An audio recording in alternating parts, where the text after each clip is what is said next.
Hey guys, Michael Furlonger here for this midweek video. I'm not going to share a testimonial because I find Joseph's story is very real with the ups and downs and ups. And although ours are maybe very different, it is still the same of real life.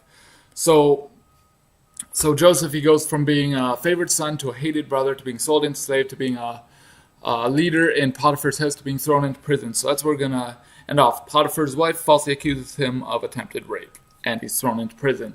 And despite the circumstances, God is still with Joseph. And because of this, Joseph finds favor with the warden guard, and guard puts Joseph in charge of everything. Genesis chapter 40 opens up with two more people being thrown into prison, the Pharaoh's cupbearer and the baker. It says that Joseph attended to them, and after some time, the two had dreams. And when Joseph saw them, in Genesis 40 verses 7, he says, "Why are your faces so sad today?" Now, we don't know how much time had lapsed between the two coming to prison and these dreams, but we see some form of a relationship being built of trust and friendship, with concern, I guess. So, verse 7, he says, "Why are your faces so sad?" The two complain that they had dreams and there's no one there to interpret. Genesis 40 verse 8, Joseph says, "Do not interpretations belong to God? Tell me your dreams." On another side note, if you are a Christian, unlike Job and the ruler of Ecclesiastes, who are kind of constantly having a complaint about their circumstances, Joseph isn't doing that. Joseph is actually giving credit to God. He's saying, "God is in charge. Let me tell you your dreams, or tell me your dreams." Yeah. So cupbearer and baker tell Joseph their dreams. You can read about that in Genesis 40 verses 9 to 23. But here's it is. The cupbearer will be reinstated as cupbearer to Pharaoh, and the baker will be killed. Joseph tells the cupbearer, "When everything goes well with you, remember me and show me kindness. Mention me to Pharaoh and get me out of prison."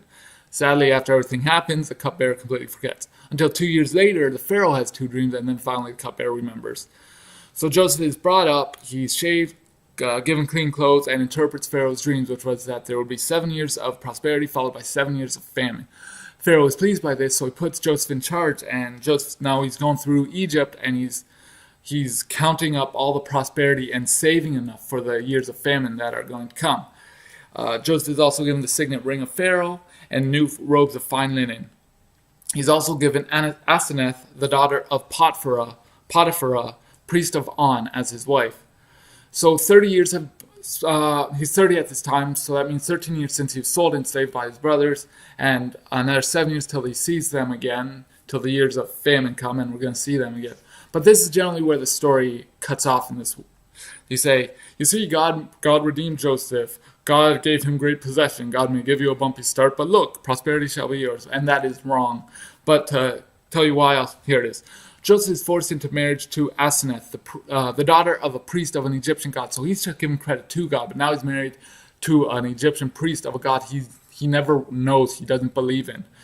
He names his children Manasseh and Ephraim, which are Hebrew names. When he names Ephraim, he says, "It is because God has made me fruitful in the land of my suffering." Why suffering? Shouldn't it say land of my prosperity? If the lesson learned from Joseph was that he succeeds and is happy in his wealth, then why does the story of Ecclesiastes even matter, of his unsatisfaction in his wealth? And I'll be sharing more about this in the next videos to come. So leave a comment below and tell me what you think. All right, have a good day. Bye now.